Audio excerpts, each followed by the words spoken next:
Nous avons vu Michel Debré manœuvrer en juillet 1955 au Conseil de la République pour obtenir une révision radicale de la Constitution de 1946. Nous avons également vu son acharnement à obtenir l'implication du gouvernement, c'est-à-dire du pouvoir exécutif, dans l'anéantissement de tout accès pour l'Assemblée élue au suffrage universel direct à l'exercice de la souveraineté. Puisqu'il sera l'architecte, dit-on, de la Constitution de 1958, il est nécessaire de s'arrêter sur l'ensemble de la doctrine dont il est porteur depuis qu'il s'est éveillé à la pensée politique. Michel Debré aura préparé le concours d'auditorat au Conseil d'État sous la responsabilité de Pierre Laroque, futur créateur et organisateur de la sécurité sociale, question sur laquelle cet homme Laroque, cet homme de l'ombre, a travaillé dès avant la Seconde Guerre mondiale. À la fin de 1935, l'un de ses aînés au Conseil d'État permettra à Michel Debré de faire partie d'un comité chargé d'étudier les conditions de développement du commerce extérieur. Il s'agissait d'Alexandre Parodi, qui prendrait en mars 1944 la tête de la délégation générale du Comité français de libération nationale, délégation qui avait été dirigée par Jean Moulin jusqu'en juin 1943, date de son arrestation par Klaus Barbie, dans des conditions qui engagent directement la responsabilité personnelle de Charles de Gaulle. Le 5 novembre 1938, grâce à une recommandation du banquier André Istel, fondé de pouvoir de Neuflize-Schlumberger, l'une des sociétés gestionnaires des plus grosses fortunes françaises,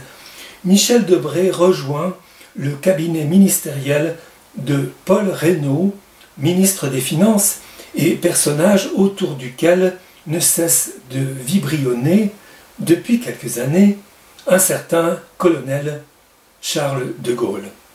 Celui-ci s'attacherait d'ailleurs bientôt les services du directeur de cabinet du ministre, un dénommé Gaston Palevski, ancien collaborateur du maréchal Lyautey au Maroc. Voici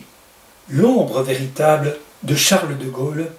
pour l'ensemble de sa trajectoire politique et même au-delà, Gaston Palevski. En effet, devenu, selon Michel Debré lui-même, le premier gaulliste par l'ancienneté, puisqu'il juge que l'on peut dater son ralliement à De Gaulle du 5 décembre 1934, Gaston Palevski, qui, resté célibataire, devait épouser le 20 mars 1969 Hélène Violette de Talleyrand-Périgord, une amie intime de Bernadette Chirac, ne quittera plus ce De Gaulle qu'il ne cessera de chaperonner sur le plan politique, devenant même, après la mort du général, président du Conseil constitutionnel, tandis qu'aujourd'hui, comme chacun sait, c'est l'un des fils de Michel Debré, Jean-Louis, qui occupe cette fonction essentielle à l'exercice de la souveraineté par la grande bourgeoisie.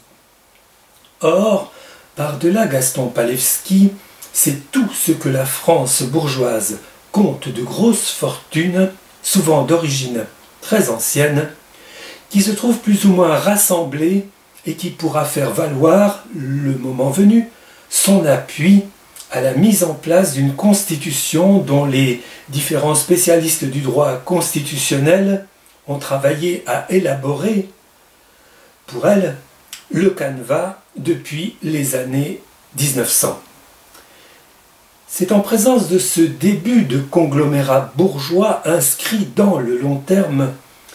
qu'il convient de lire ce que Michel Debré écrivait avant même 1942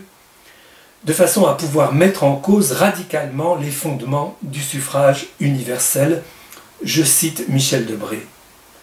La nation est bien mieux définie par la succession des générations à l'intérieur des frontières d'un même État que par l'assemblée à un moment déterminé des électeurs. La permanence de la communauté sociale comparée à la brièveté de la nature humaine fait paraître comme incomplète, sinon comme inexacte, la conclusion classique qui veut que l'État, personnification de la nation, ne soit constitué que par les représentants des citoyens vivants. Fin de citation. Ainsi, la nation, et c'est donc à prolonger, et tout ce qui se dit national, c'est ce qui rassemble sous l'autorité de la permanence bourgeoise, de la continuation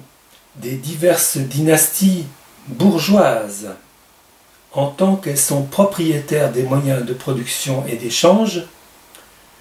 une population à laquelle il faut interdire tout accès à la souveraineté politique, même sur des points de détail. C'est à quoi veille aujourd'hui, et avec un succès certain, ce chef-d'œuvre bourgeois incomparable, la Constitution de 1958.